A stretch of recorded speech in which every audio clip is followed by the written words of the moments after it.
কোনো প্রিয় বোন কমেন্টস করছেন যে ম্যাম, স্বামীর বীর্য সেবন করলে কোনো ক্ষতি হবে কিনা। ধন্যবাদ আপু সুন্দর একটা কমেন্টস করার জন্য। রমজানুল মুবারক। দেশের এবং প্রবাসের ভাই বোনদের প্রতি সালাম।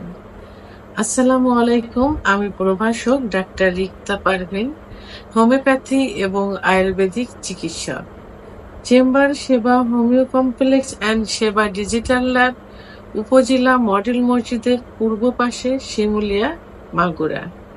আজকে এমন একটি কমেন্টসের অ্যান্সার করব যে কমেন্টসটি অনেক পুরুষ ভাই বোনেরা করে থাকে।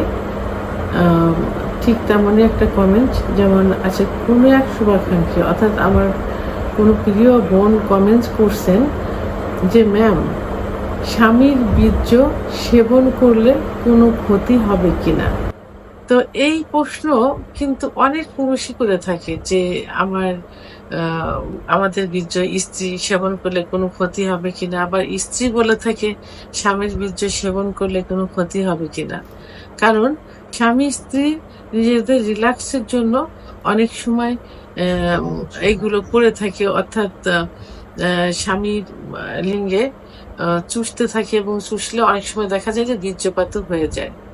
তবে এটা কিন্তু বড় মাপের ইসলামিক স্কলারগণ সম্পূর্ণ নিষিদ্ধ করেছেন। এবং কারণ বীর্য কিন্তু নাপাক জিনিস, আর নাপাক জিনিস সেবন করা কিন্তু হারাম। সেটা ইসলামের দৃষ্টিকোণ থেকে এটা নিষিদ্ধ। তবে মেডিকেল সায়েন্স কি বলে?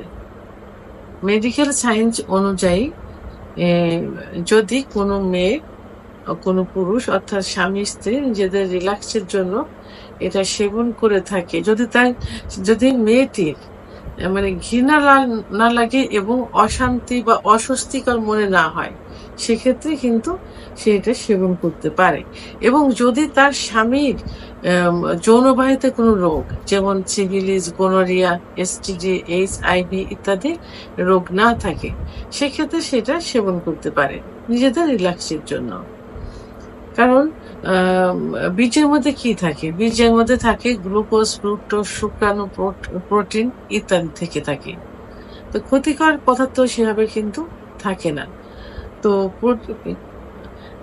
বীর্যে সাধারণত ব্যাকটেরিয়া এবং ভাইরাস থাকে, যে কারণে কি হতে পারে, মুখের, গলার, টনসিলের সংক্রমণ হতে পারে। বীর্যে সেরোটোনিন এবং অক্সিটোসিন, মেলাটোনিন থাকে, যা মানসিক প্রশান্তি আনতে পারে এবং ত্বকের উজ্জ্বলতা বাড়াতে কিন্তু এই বীর্য সহায়তা করে থাকে। তো এবং তবে বীর্য কিন্তু হজমের জন্য তৈরি হয়নি, সেহেতু বীর্য অনেক সময় খেলে পেটে অশান্তি, বমি বমি ভাব, পেট ফোলা, পেটে ব্যথা করা ইত্যাদি হতে পারে। তবে অনেকের ধারণা থাকে যে এবং অনেকে প্রশ্ন করে থাকে যে বীর্য সেবন করলে বাচ্চা হওয়ার কোনো সম্ভাবনা থাকে কিনা। এটা একদম ভুল ধারণা। কারণ বাচ্চা হওয়ার জন্য যে মাধ্যমের প্রয়োজন, সে মাধ্যমের অবস্থান কিন্তু লয়ার অ্যাবডোমেন অর্থাৎ তলপেটে। সেটা কি? মহিলাদের জরায়ু এবং ওভারি, যে ওভারির থেকে প্রতি মাসে ডিম্বাণু রিলিজ হয় এবং সেই ডিম্বাণু এবং পুরুষের বীর্যের মধ্যে যে শুক্রাণু থাকে, সেই শুক্রাণু নির্দিষ্ট একটা সময় মিলিত হয়ে কিন্তু বাচ্চা কনসেপ্ট করে। কিন্তু এর অবস্থান তো আর পাকস্থলীতে না, কারণ বীর্যটা খাবার পর কোথায় যাবে? পাকস্থলীতে যাবে। সেহেতু বাচ্চা হওয়ার কোনো সম্ভাবনাই থাকে না। তবে বীর্য যেহেতু নাপাক জিনিস এবং ইসলামিক বড় মাপের স্কলারগণ এগুলো নিষেধ করেছেন, সেহেতু সেটা সেবন না করাই উচিত। এবং এটা কারা করে থাকে? যারা একটু বিকৃতি রুচির হয়ে থাকে এবং যাদের ভিতরে মানে কোনো কোনো রকম একটু ঘৃণা কম থাকে, যারা এগুলোকে শুধু রিল্যাক্স মনে করে। তবে স্বামী স্ত্রীর ক্ষেত্রে কিন্তু এটা খুবই কম হয়ে থাকে। যারা পরকীয়ায় লিপ্ত থাকে, যারা এই যে কলগাল জাতীয় থাকে, এই জাতীয় মেয়ে পুরুষের মধ্যে কিন্তু এই প্রবণতা বেশি দেখা যায়।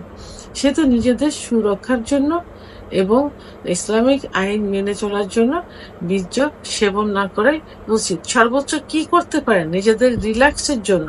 সহবাসের সময় স্বামী তার স্ত্রীর যৌনাঙ্গে আলতোভাবে চুমা দিতে পারে এবং স্ত্রী তার স্বামীর পুরুষাঙ্গে আলতোভাবে চুমা দিতে পারে। ভিডিওটি সম্পর্কে যদি কোনো মতামত থেকে থাকে অবশ্যই কমেন্টের মাধ্যমে জানাবেন। আর ভিডিওটি ভালো লাগলে লাইক, কমেন্ট, সাবস্ক্রাইব করে আমার সঙ্গে থাকুন। আল্লাহ হাফেজ।